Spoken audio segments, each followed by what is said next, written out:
Have you ever dreamed of winning the lottery or inheriting a fortune? Well, this may be your lucky day. Perhaps this is what you think about when you see something you cannot afford but would love to have. A new home, a smart car, or even a luxury holiday in the sun.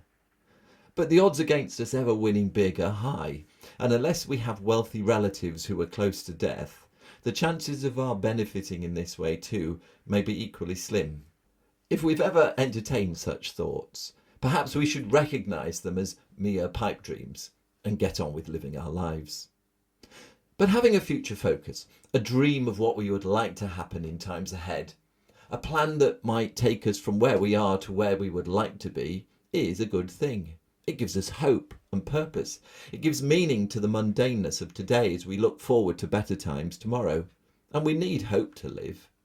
As it's been widely said that to live without hope is to cease to live. Yet having money alone is not the recipe for a fulfilled life. However social or independent we might be, we all need people around us, an appreciation that our presence in this world matters, at least to one other person.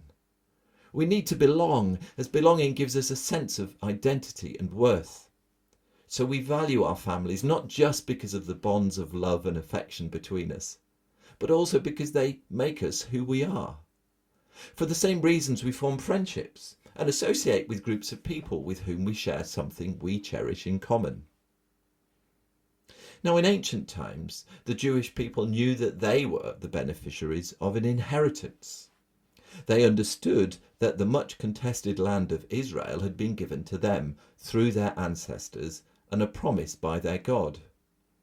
Though as individuals, families and communities, their present-day realities were often ones of exile in a distant country or of occupation of their land by foreign forces, they held on to the hope of their inheritance and their identity as the chosen people of God. Now, I'd like you to imagine for a moment that as a gift you've been given a DNA test. You were perhaps a little uncertain about doing the test, but in the end you decided to send off your sample and wait to see what you might learn. But that was a while ago. So when the plain white envelope dropped through your door, you were unsure about what it might contain. Another bill perhaps, or a letter from the council. Imagine your surprise when, reading the letter, you discover that it's your DNA test results. And though you thought you knew who you were, you now discover that unknown to you, you belong to a large, well-known family that owns much of the land around you, and that you have cousins, aunts and uncles you never knew you had. And more than that, you're entitled to a share in the family's fortune. Everything you thought you knew about who you were has changed. Well, maybe this just sounds like a fantasy to you, just like the idea of winning millions on the lottery. But this is the good news that the first Jewish followers of Jesus had to share with their non-Jewish neighbours. The unfathomable death and resurrection of one Jew changed everything. The beneficiaries of his death were not only the Jewish family and nation to which he belonged, but now included everyone who believed in him.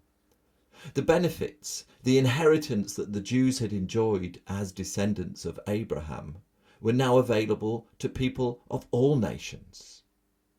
You see, we don't gain an inheritance when we die ourselves, but when the one who is leaving it to us dies.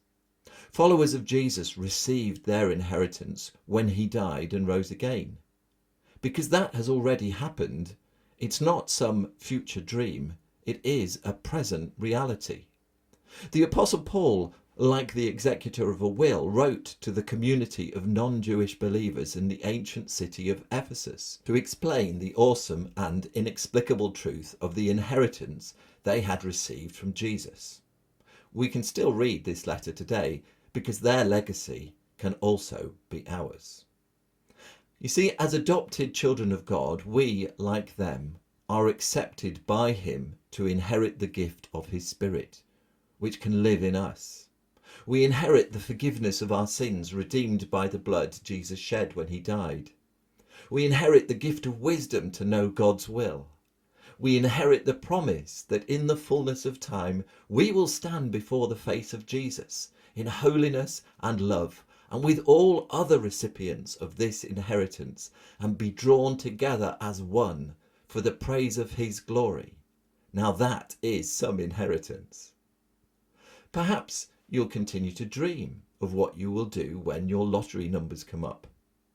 Maybe you'll continue to wait in hope that one day your relative's money will be yours.